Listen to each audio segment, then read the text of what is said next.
between the Indiana Fever and the Chicago Sky. So, what a lot of people like to call Caitlyn versus Angel, right? But what are you looking forward to seeing in this matchup, in this last regular season matchup between these two teams and then also Angel and Caitlyn? Okay, so I'm going to start with Angel and Caitlyn because I think that that's the nucleus of everything else. Obviously, you're going to see which team looks better at this point in the season because we remember in the standings it was 8 and 9 I think is where they were before the hiatus, and we said that both of these teams were teams you had to watch coming after the break. How much they both could have utilized the break. The teams in general could have utilized the break, but specifically these two rookies here. Obviously, when we're talking about the rookie of the year race, it comes down to these two girls right here. And after this matchup, obviously there's a lot of basketball left to be played, but I do think that people are going to have burned in their memory, specifically the voters Mhm. of these awards, about who got the best of who in this final showdown. Think of this as kind of like the end of like a trilogy in a movie series, right? The last movie is what you have in your head. How that movie ended is what your lasting memory of the franchise as a whole is. So there's a lot of basketball to be played even after they match up, but I think whoever gets the best of the other in this specific matchup will go ahead and give themselves a little push ahead of the competition when it comes to this rookie of the year race. And I think for me, that's the most exciting thing. I think these girls know what this final matchup will do for them when it comes to the rookie of the year race. I expect full tenacity. I expect energy. I expect trash talking. I expect just phenomenal basketball. It's going to be fun to watch because you go into it and you say, oh, it's just a regular game, but it's not. It's the final showdown, Wild Wild West standoff. It's gonna be fun to watch. I'm very excited about that. Yeah, First off, this is not no Wild Wild West showdown. I can tell you that right now. I can tell you that right now. This is not a Wild Wild West showdown. And for you to say based off who gets the best of other, that determines a little bit more who's leading the race. So if Caitlyn Clark's team goes and beats their ass by 70, and Angel Reese puts up 30 rebounds and 10 points, and Caitlyn Clark puts up 0 points, that means Caitlyn Clark wins it, or vice versa. Caitlyn Clark puts up 10 points, Angel Reese somehow puts up 25 points and 20 rebounds. So Angel Reese is better than Caitlyn Clark. She's winning it now. I don't think it's a good take at all. Me personally, based off what Caitlyn has done this year and what she's done out of the break and what she's done under the pressure that she's done it at. You know what I'm saying? As far as being a point guard, having more responsibilities. And then you got Angel Reese. You know, she's doing her double-double thing with the rebounds and stuff like that. But me personally, I've already did a couple takes where I think that Angel Reese, she just needs to improve. And everyone is going to say this. Her lack of offensive skill set is what is stopping her. It's not the rebounding. We love that she's getting rebounds. We love that she's, being active around the boards. But there's no way somebody could win rookie of the race with that type of offensive skill set. I mean, rookie of the year with that type of offensive skill set. It's just not possible. For me, I've been saying that Rickea Jackson's offensive skill set is better than Angel Reese. The upside for Rickea Jackson is better than Angel Reese, in my opinion. As far as offensively, for sure. Whatever Angel Reese does rebounding, that is amazing. We love it. But I don't think this take right here makes a lot of sense when you say whoever wins this matchup or gets the best of another, it puts them slightly ahead. For me, Caitlyn Clark is ahead right now. Angels team's not winning at all. They won one game the other day. But besides that, it's just a whole lot of rebounding. So I don't know, man. I just didn't like this take. I don't even know if she understands or what's going on in the basketball world. But we're going to let her finish and continue, man. definitely not a regular game by any means fun to watch. I agree with you on all fronts, but I'm also just excited to see them both do their thing Yeah. and also to see how their teams are continually coming together after this break. Every single game, not just one on Friday, but every single one is so important in the race to Rookie of the Year and important in the race for, especially with the Fever, because they have been saying like we are going to make the playoffs. Like, I mean, and not to say that Chicago doesn't, but I'm just saying with their standings, with the Right, way right, that right. their team has been going, um, every single one of these games is imperative for both Caitlyn and Angel. So while this one does carry a heavy weight for all the things that you said, I'm just really excited to see them play all the games. You know, it's a imperative time right now at where we are in the season. You know, the regular season, there's still a lot of basketball to be played, but it's gonna go by like that. It's gonna So go by very quickly for yeah. sure. Yeah. So I'm just at this point, what's up now is every game for me. Yeah, less You than know? a month of the Yeah. regular season. I mean, let's talk about these two girls though quickly. I mean, Angel Reese, three straight 20 rebound games, most by any WNBA player in a single season. When we talk about Caitlyn Clark, 19 points on Monday. She set a WNBA record 21st game with at least 15 points and 5 assists in a single season.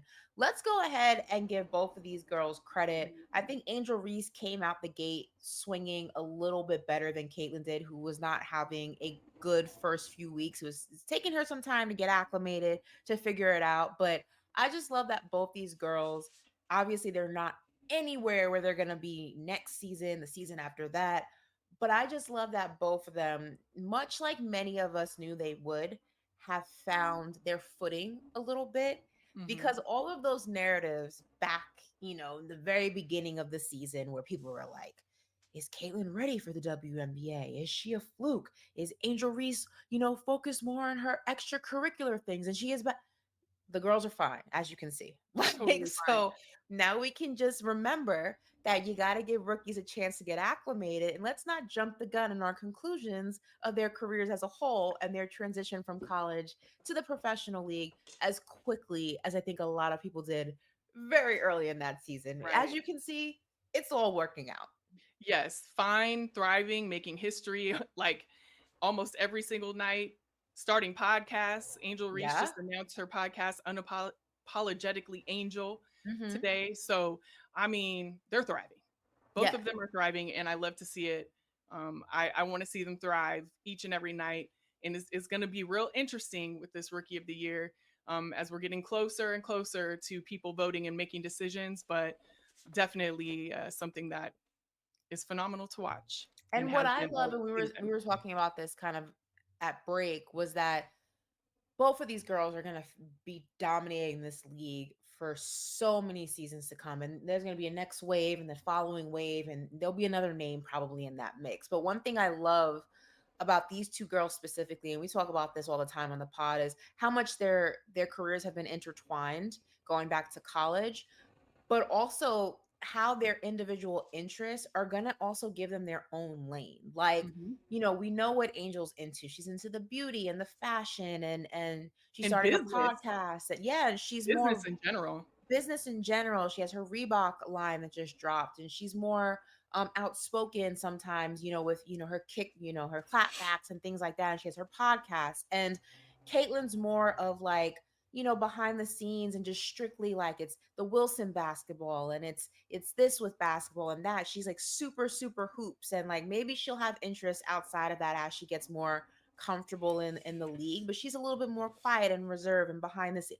I love how their stories are intertwined. They're both killing it, when it comes to what they're doing on the court. But there's also so much individuality in the two of them that they can just dominate this league in such different spaces. And both of those spaces will be so instrumental to growing the league in different ways. And I love that, because I think a lot of the times people try to like pit them against each other because they share, so much history when it comes to the sport.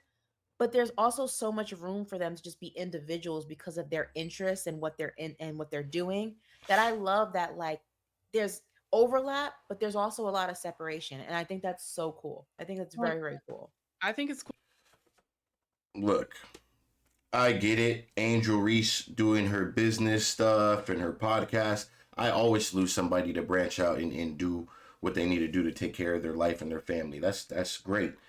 But at some point, when are we going to let Angel Reese know she needs to get her ass in the gym? If she is a professional basketball player first, she needs to get in the gym. We're congratulating her about all of her outside things. That's going to keep pumping her up to keep on. It's like we're mid-season and you doing podcasts, you doing this, you doing that. I get it. But you're also a rookie and you need to work on your game. Your future is right ahead of you. And I get it. I'm not saying she's wrong for doing the business things and things like that. Because trust me, if you don't think Caitlyn Clark has investments, businesses, endorsements, you're out of your mind. Caitlyn Clark is by far, and if she isn't yet, by far, probably the most wealthiest women's basketball player alive. You know what I'm saying? And if not yet, she is probably projected to be, or is making her way to be. You know what I'm saying? I'm just that is just real. There's no denying that. I am sorry. Now, as far as the game goes, I think it's gonna be a good game. You know, there's a lot of talks with the Chicago Sky might not even be participating in practices for the past day. They got sick or something. But yeah, I mean, they got a game tonight. Indiana Fever play tonight. They got the Sun. I think the Chicago Sky got the Mystics. And then they play on Friday. You know, we're going to see what happens. I don't think that determines anything in the rookie of the race debate. We'll see what happens on Friday. But right now, obviously, you know, odds are... Caitlyn is taking way off. You know, the back-to-back 20 rebound games for Angel Reese, that's great. You know, and that's hard for anybody to do. Don't get me wrong. That is hard for anybody to do, regardless of whatever. Misses and all that stuff. It's hard to do. Now, these women here, great, that's fine. But as far as basketball goes, we didn't really talk too much basketball. We're talking about accolades and things outside the court and what's going to happen on Friday, and that's going to determine this and that. You guys got to start really understanding basketball. We're talking about rookie of the year. How about, like, what about most improved? Who would you say is most improved? Angel Reese or Caitlyn Clark? There is no way that you could give that to Angel Reese. She is not most improved. There's no way. And when we're talking about her team might not even make the playoffs. I think they're 1-4 out of the break. They might not even make the playoffs, bro.